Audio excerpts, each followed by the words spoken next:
villages of Suvorovo and Nikanorivka in Ukraine's eastern Donetsk region, near the town of Dobropilya, still under Kyiv's control.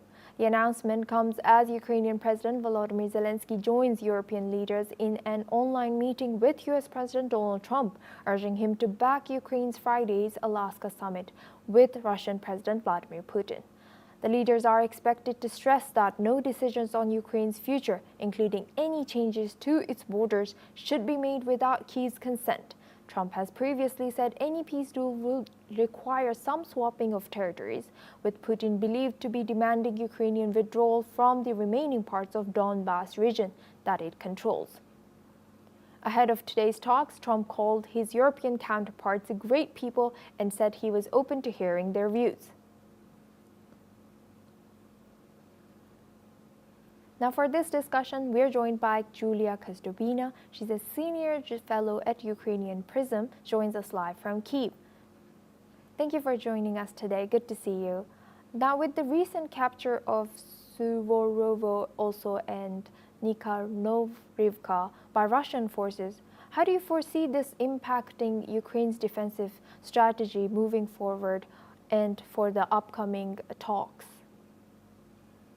Well, I don't think it really changes anything. This is not a major breakthrough, and Russia is trying to make a big deal out of it, and we understand why, because one of the arguments Russia is using in talking with the US President Donald Trump, he says that Ukraine is not strong enough and that the front line is falling, and so Ukraine has to capitulate, and that's something that Russia is driving for. So the argument is it doesn't make any sense to keep helping Ukraine because Ukraine is going to lose anyways.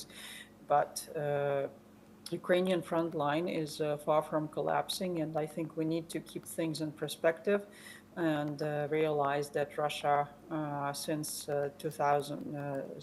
it started its full-scale invasion in February 2022, it has not managed to capture even 4 oblasts of Ukraine that it's claiming. And so now when the talks are coming, they're going to insist that they're a lot more successful, but in fact they're not. They're expanding more and more manpower. They're trying to do their best. And yes, it's true that they have made some progress, but it's not a major breakthrough by any means. And so Ukraine is, in these negotiations, Ukraine is going to insist that, we are not recognizing what Russia wants, we're not giving in to what Russia demands. And one of the things it demands is that Ukrainian troops withdraw from the entire Donetsk Oblast, and including heavily fortified cities, which are known as the fortress belt of Slavyansk, Kramatorsk, and Konstantinivka. And those Ukraine have been guarding since 2014, when Russia just started its invasion against Ukraine. And so Ukraine is not going to agree to Russia's demand to liberate those cities, because as President Zelensky once mentioned, that is going to be a new place from which Russia is going to launch its next invasion when it's sufficiently prepared. And Julia, now do you think this change in territorial control, although you said it's not major, will lead to more pressure on Ukraine to negotiate with Russia? Ukraine already has experienced a lot of pressure to negotiate with Russia, and Ukraine has expressed its willingness to negotiate.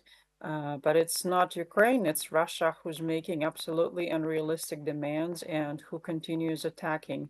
And now they have changed their tactic a little bit, because they saw that President Trump reacts very negatively to their attacks on civilians. So that caused a lot of damage and a lot of suffering at the civilian side of the conflict. Now they actually shifted their effort to putting more pressure on the front line. But it's not Ukraine who has to be pressured to negotiate. It's Russia who has to be actually pressured to negotiate. Because if you listen to what they say, and their demands have not changed. They have not agreed to make any concessions, and the things that they demand that Ukraine withdraws from those territories, that's a demand before they even start negotiating. That's not something that they are willing to negotiate. That's the demand before they start negotiating. So they're still preserve their intent, and so far they preserve, unfortunately, the capacity to keep pushing. Thank you very much, Julia Kaztovina, for joining us today and sharing your insight all the way from Kyiv, Ukraine.